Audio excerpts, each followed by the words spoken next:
بسم اللہ الرحمن الرحیم۔ السلام علیکم ورحمۃ اللہ وبرکاتہ۔ دوستو، آج 16 رمضان المبارک ہے اور آج کے دن کو ہم ایک عظیم ہستی کے ذکر جمیل کے لیے مختص کرنا چاہتے ہیں۔ یہ یاد رکھیے کہ دنیا میں بہت ہی کم ایسے فاتحین گزرے ہیں کہ جنہیں مسلمانوں کے ساتھ ساتھ غیر مسلم اقوام بھی قدر اور عزت کی نگاہ سے دیکھتی ہوں۔ انہی ہستیوں میں سے ایک ہستی کا تذکرہ آج ہم کرنا چاہتے ہیں جن کا اصل نام یوسف تھا۔ یوسف سلطان صلاح الدین ایوبی، جنہوں نے ایوبی سلطنت کی بنیاد رکھی۔ سلطان صلاح الدین ایوبی 1138 عیسوی کو عراق میں پیدا ہوئے۔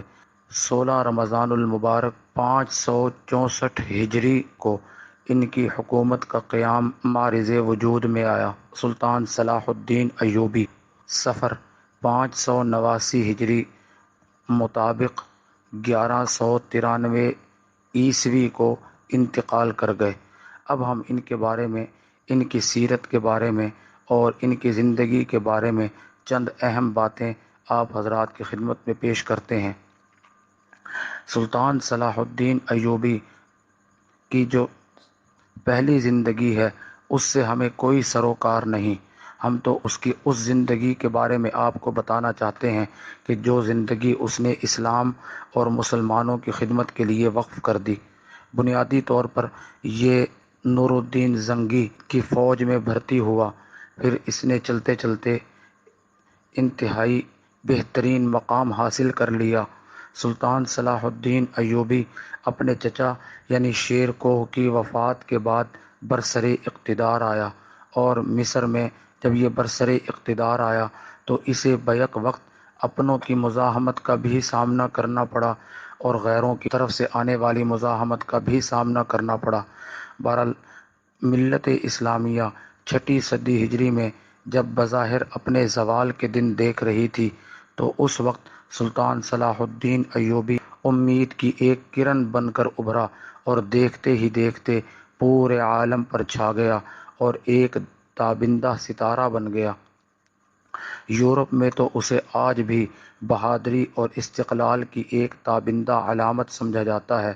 بقول مورخ ابن شداد کے کہ اگر اللہ پاک سلطان صلاح الدین ایوبی کو اس دور میں کہ جب ملت اسلامیہ بظاہر اپنے زوال کے دن دیکھ رہی تھی آگے نہ بڑھاتا تو شاید نقشہ کچھ اور ہوتا۔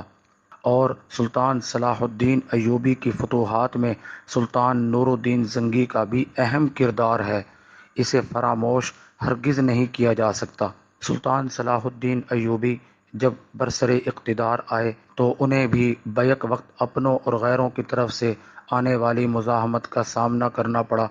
اس وقت عیسائی اپنے پورے لہو لشکر کے ساتھ اور اپنے پورے ساز و سامان کے ساتھ سلطان صلاح الدین ایوبی سے ٹکرانے کے لیے آئے، اور رچرڈ شاہ انگلستان اور فلپس شاہ فرانس ان دونوں کے اتحاد میں اور ان دونوں کی سرکردگی میں 6 لاکھ کی مشترکہ فوج سلطان صلاح الدین ایوبی سے لڑنے کے لیے آئی، لیکن سلطان صلاح الدین ایوبی ان کے سامنے عزم و ہمت کی غیر متزلزل چٹان ثابت ہوا، اور غیر مسلموں کے خطرناک ارادے بھی سلطان صلاح الدین ایوبی کو متزلزل نہ کر سکے اور انہیں اپنے ارادوں سے باز نہ رکھ سکے۔ کافروں کا تو یہ خواب تھا اور یہ یقین اور یہ عزم لے کر آئے تھے کہ وہ شام کو مسلمانوں سے بالکل چھین لیں اور بیت المقدس کو بھی چھین لیں اور بیت المقدس پر عیسائیت کا پرچم لہرا دیں، لیکن سلطان صلاح الدین ایوبی نے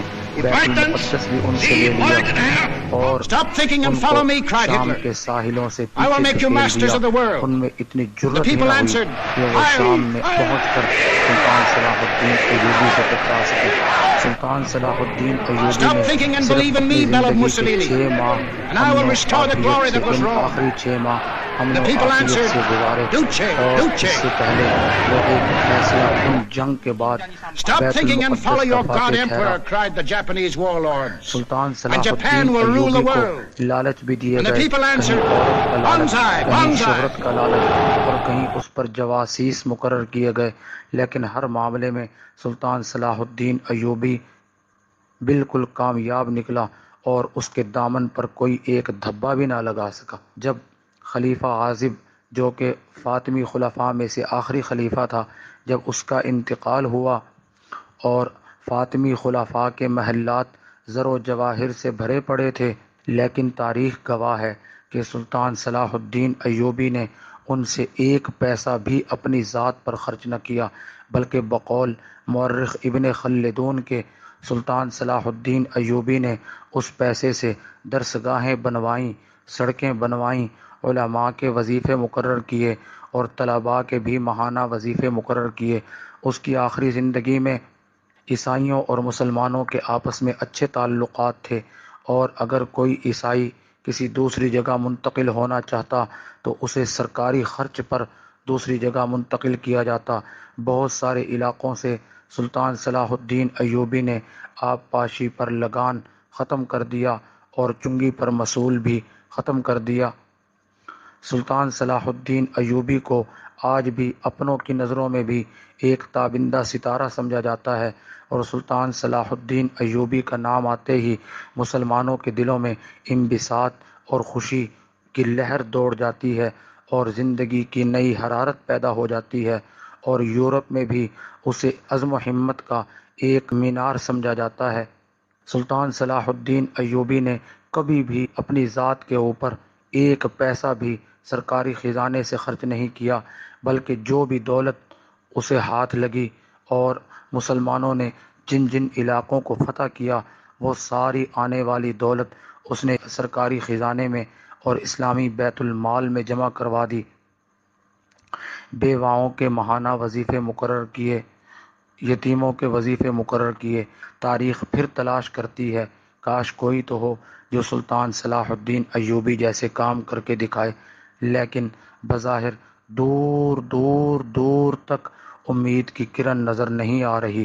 لیکن یہ یاد رہے کہ نا امیدی کو کفر کہا جاتا ہے۔ ہم اللہ کی رحمت سے نا امید نہیں ہیں۔ وہ وقت دور نہیں کہ جب پھر کوئی سلطان صلاح الدین ایوبی آئے گا، اور آج مسجد اقصیٰ یعنی مسلمانوں کا قبلہ اول پھر دوبارہ کسی سلطان صلاح الدین ایوبی کی راہ دیکھ رہا ہے، اور وہ زبان حال سے کہہ رہا ہے کہ مسلمانوں، ہے کوئی تم میں سلطان صلاح الدین ایوبی جو مجھے نصارہ کے چنگل سے آزاد کروائے۔ جب سلطان صلاح الدین ایوبی کا انتقال ہوا تو اس وقت اس کی زبان پر سورہ حشر کی آخری آیات تھیں۔ کل عمر اس نے 55 برس پائی، رحمہ اللہ رحمتاً واسعۃً کاملۃً۔ اللہ پاک سلطان صلاح الدین ایوبی کی قبر پر اپنی رحمتوں کی برکھا برسائے، آمین ثم آمین، وما علینا الا البلاغ۔ والسلام علیکم ورحمۃ اللہ وبرکاتہ۔ Discuss Life Path Blind.